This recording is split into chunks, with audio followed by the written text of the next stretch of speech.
All right, hello and welcome to another Expert Inside interview. My name is John Golden from SalesPOP, online sales magazine, and Pipeliner CRM, joining you as usual from San Diego. And today I'm delighted to be joined by Michelle Vazzana, who is in Florida. How are you doing, Michelle?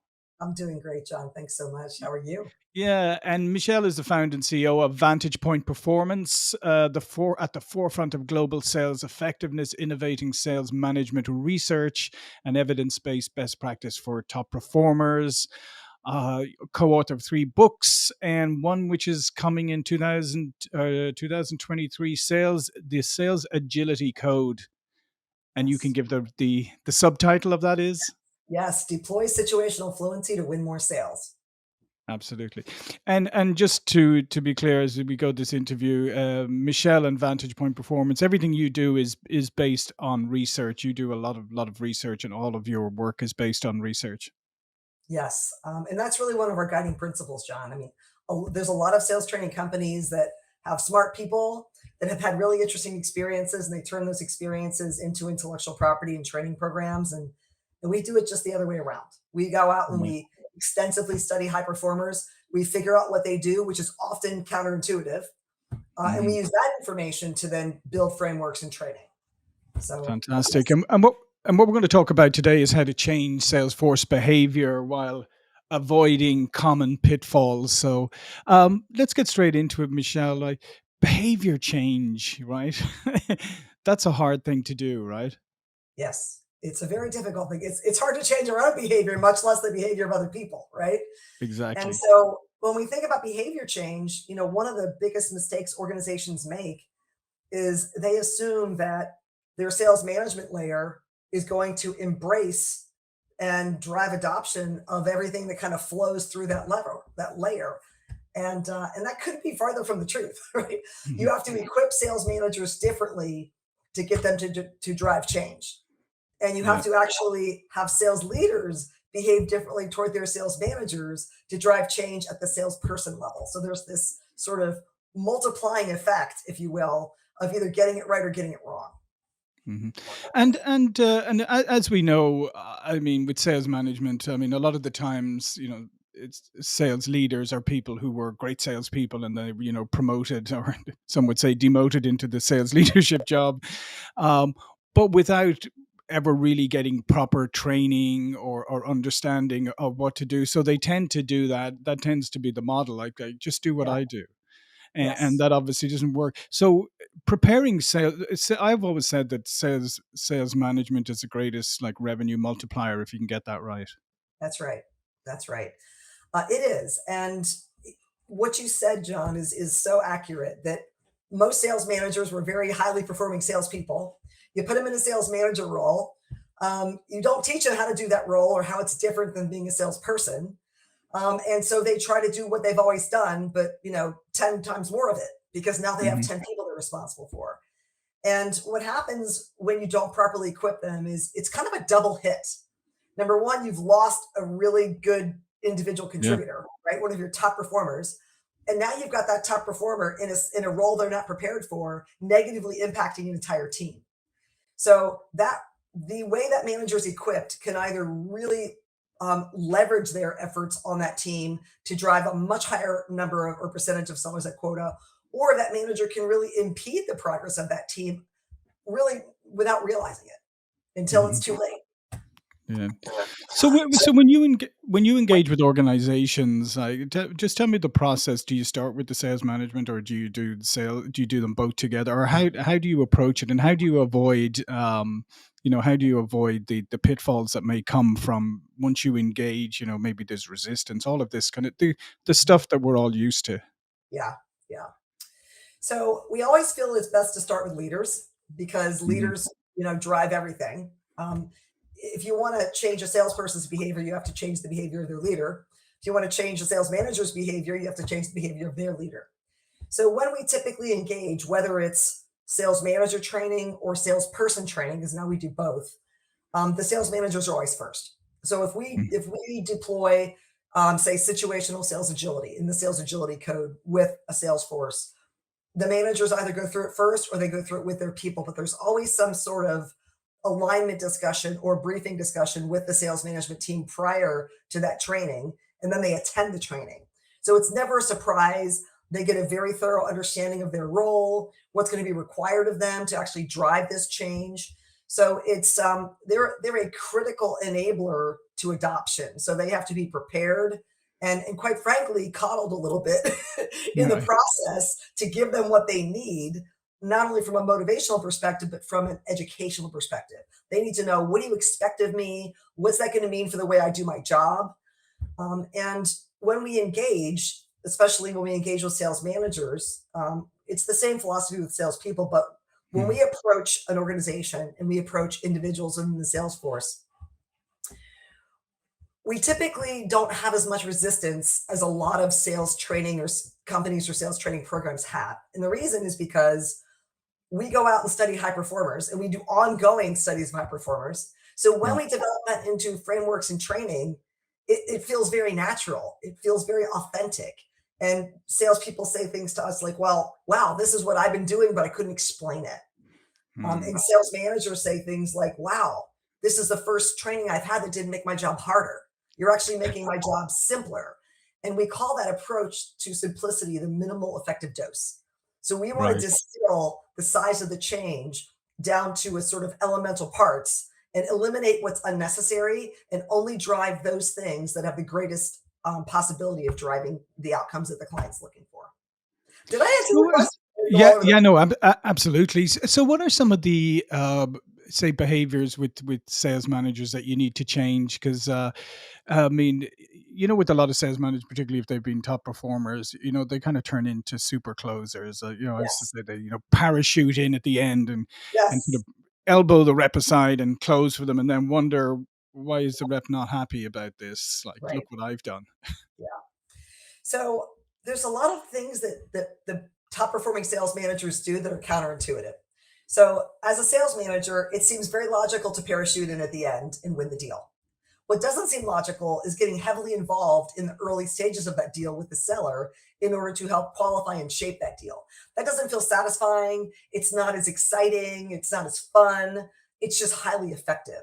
So when we Mhm. think about the changes to sales manager behavior, there's really two primary changes and then some ancillary add-ons. One of the primary changes is when those managers get involved in the deal.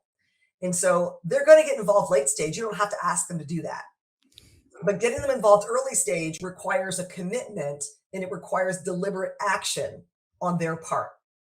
But it has a dramatic impact because what happens when managers get involved earlier in the deals and helping coach the qualification of deals, you have a healthier pipeline with more winnable deals that are shaped in ways that help you really differentiate competitively, even a better chance of winning them.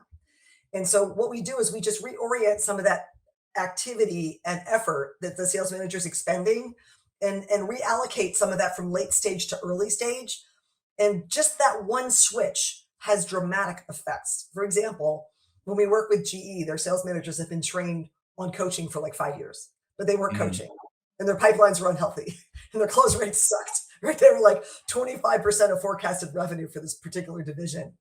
All we did was go in and establish some management discipline and rigor around not only coaching, but coaching early stage and what deal qualification should look like. What are the criteria they should be considering? What kind of conversation should they be having?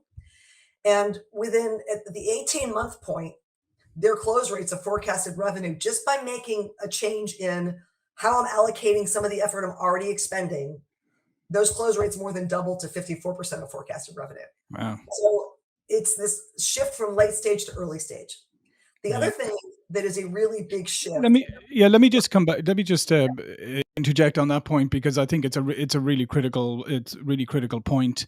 And I bet you when you do this work, then here's the thing that I've always found is uh, you have to make sure that upper management are on board and understand why this is happening because it will often result in a reduction of your pipeline, It but in a does. good way, Yes. because I would say, like, the feel good funnel, like, load everything up into stage Yeah. 1 and say, Yeah. "Things may be bad right now, but in 6 months' time, I'm gonna make a fortune," and then in Yeah. 6 months' time, you go, "Oh, sorry, it all moved out again." Yeah.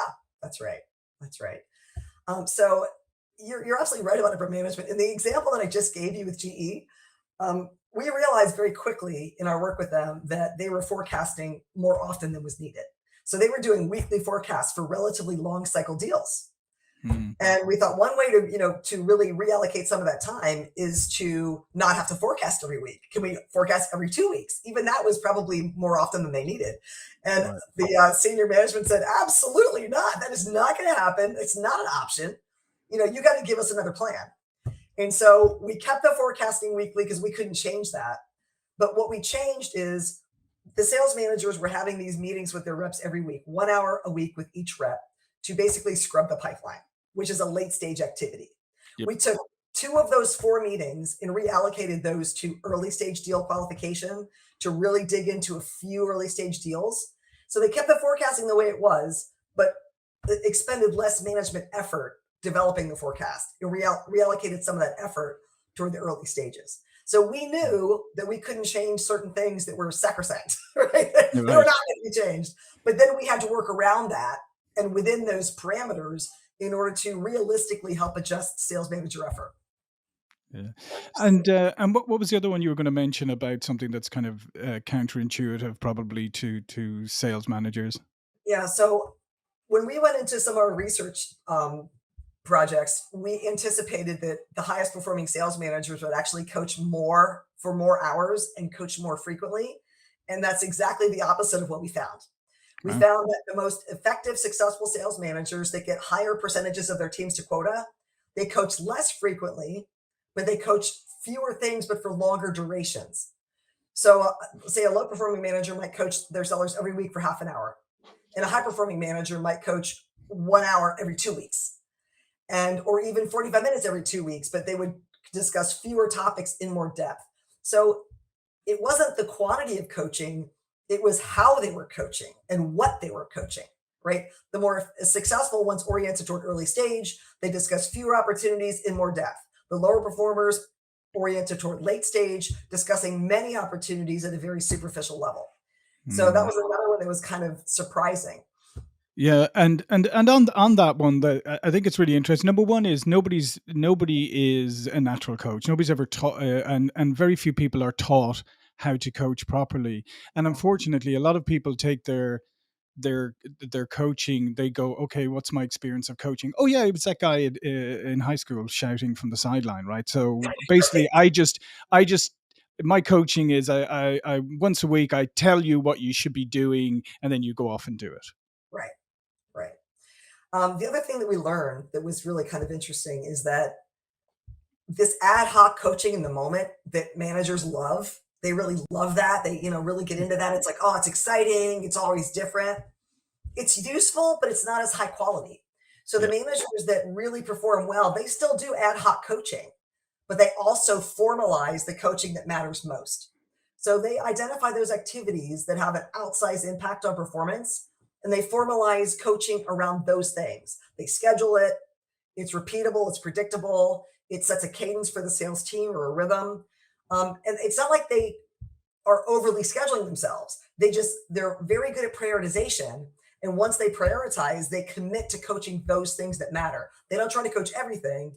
They only coach those things that have the biggest impact on the performance they're Mm. looking to move. And you said something really important there, and that's the commitment. Because the other thing that often happens with when a company goes through a performance improvement initiative is like, okay, they start off coaching, and I'm your sales manager, and I put a coaching appointment on your calendar every week. I turn up for the first one. The second one, I go, oh, sorry, Michelle, I can't do it this week. Something come up. We'll Yeah, do it next week. And before you know it, we're not really doing it, or we're doing it sporadically. And you're saying, well, if it's not important to you, then it's not important to me. that's right. That's right. Interestingly enough, John, to your point, when we did the research, we looked at some very granular details about coaching practices. And one of the details that we gathered was how often does your manager cancel or Mm. reschedule coaching conversations? And the lower performing managers had a much higher incidence of canceling and rescheduling. The higher performing managers had a much lower incidence of that. And their coaching was less frequent, but more consistent. Mhm. So that's that whole idea of the minimum effective dose. If I only have to do opportunity coaching with you once a month for an hour, then I shouldn't do it every 2 weeks. If Yeah. once every 2 weeks is sufficient, I shouldn't do it every week. And what we find is that when manager coaching is not consistent or predictable, it's because they've designed a coaching rhythm or a coaching structure that doesn't allow for issues to arise. It doesn't allow for variety or flexibility. And so that's why we say, look, find the minimum effective rhythm that will work for you and your team around whatever topic it is that you're coaching. Because then you can avoid all the rescheduling, you can set consistency, predictability, which drives higher motivation in your sellers and all of that stuff. Mhm. And are you seeing, now that we're sort of in the post-COVID era, are you seeing any new or maybe more emphasis on different areas or challenges now that maybe a lot of people haven't gone back to face to face? Maybe it's still virtual. Maybe it's a hybrid setup. It just seems that it's gotten a little bit more complex, maybe for sellers. So, have you seen an impact of this? Complex because the selling is more virtual, or complex Yeah, because because exactly, yeah. I think that sellers were initially afraid of it. They didn't really understand it. And change is hard. Mhm. So when we're used to having that face to face time, and now we have to accomplish many of the same things without being face to face, it causes us to panic. And I think what we don't realize is that there's so much similarity, whether you're selling in person or over Zoom or over Microsoft, whatever it is. There are some additional challenges, right? It's harder to read body language. You can't really look around their office and say, "Oh, what's that? Is that a picture of you going fishing?" Right? You can't do that kind of stuff, right? I mean, the Well, most you can try, but if it's a virtual background, it's gonna make you look a yeah, bit right. silly. And everybody has their virtual background, so it does take away some of the sort of tactical things that we used to enjoy to create rapport and things like that. But I'll tell you what I've seen, John, is it makes people more organized and more well prepared. Because if you Mm, know you're going to be meeting with a larger group typically than you would if it was face to face, because it's easier to pull more people in, right? And the topics are pretty much nailed down. So what I've seen is it's driven a much higher level of formality and preparation required, which I think is a great thing. I think that's a mhm. very positive outcome. And since we don't have to have all this time driving to and fro, right, we have more time to plan and strategize. So I think overall, the impact, while initially scary, has been quite positive. Yeah, and just an interesting point that you made there is, given the fact that a lot of this stuff is virtual, so it's very easy to bring other people in. I mean, that raises its own challenge, then, doesn't it? Because you now have maybe more people involved in the buying decision. You got to be very aware of what their different roles are. Again, that's something that I think. Still, I think some people get addicted to their one contact or their two contacts. But as you said, I mean, in this virtual world, you've got to really understand how everybody is impacting the sale. That's right. And there's a lot of research, not our research, but Gartner and Forrester have been saying that buying teams in general are just getting larger, and buyers Mhm. are getting more and more risk averse. Right? We used to have stalled deals primarily because they were not well qualified. And now we have stalled deals because people are afraid of making a bad decision. I mean, they're more afraid of making a bad decision than making no decision. And Yeah. so their level of granularity at talking to references and understanding your deployment process and engagement process and looking for evidence. I mean, they're getting really demanding, which I can understand, right? Because their jobs are more high risk than they used to be, right? If Yeah. something No. doesn't fall, boy, I don't have egg on my face, I have omelet on my face, right? So Yeah. it's a different world. Yeah, no, I agree, and I think that is probably your biggest competitor right now is the no decision, as opposed to another competitor. Because yeah, it's it seems the comfortable and easy decision to do nothing and maybe just ride things out. So that's putting obviously a lot more pressure on salespeople to be able to overcome that risk aversion.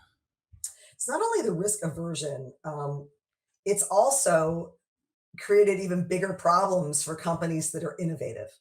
Hmm. So, for example, it's kind of like, you never get fired from choosing IBM, Yeah, but you might get fired for choosing the small innovative company out in the Silicon Valley that, isn't big like that, right? And I yeah. think that's also true in our industry, right? So what we have found, because we've always kind of been on the forefront of the research, we were the first ones to come out and say the sales manager's the key, get that right, you get everything right. And then we were the first ones to, in a mainstream way, introduce sales agility into the sales training marketplace. And that's a new message, right? That's a new approach. And sometimes, especially for sales, ultimate, CROs, sales leaders, you know, they want to go back to what they know, right? They Yeah. want to go back, well, I did this 20 years ago and it worked, so let's do that, right? And so, although some of the newer findings might be really compelling, there's that risk reward piece. So, what Yeah. we're finding is not only do we have to get very strict on the evidence based research, but we have to give examples of case studies and success cases and that sort of thing. I mean, the level of risk aversion is high, and Yeah. particularly for companies who are on the sort of the front end of that innovation. Yeah, yeah. No, absolutely. And that really underlines what you were saying earlier about that you have to be so much more better prepared. You have to have everything, all your ducks in a row and have all the research, understand who everybody. So you got to do a lot more Yes. prep work and just and then you're probably putting yourself yeah, and the nice thing is if you do that, you're probably putting yourself ahead of everybody else because they're not doing quite the same. Well, listen, Michelle, this has been fantastic. All of Michelle's information will be below this video. But before we go, please do tell people a little bit more about you and Vantage Performance.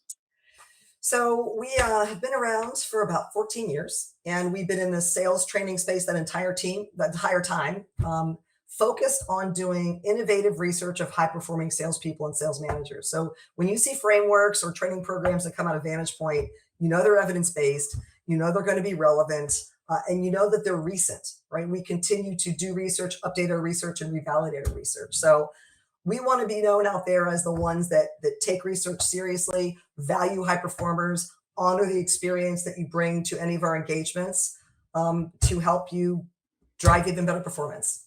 So Mm, thrilled to be talking to absolutely. you out there. Yeah, fantastic. And I'd encourage people to check it out. As I said, it's research based, which is important. So you're not just getting somebody like, "Hey, this is what I did. This is what you should do." You're getting research based. So I would go. I encourage you to go check it out. As I said, all the links are below. So thanks again, Michelle. Thank you for watching and listening. See you all again soon. Thanks so much. I appreciate it.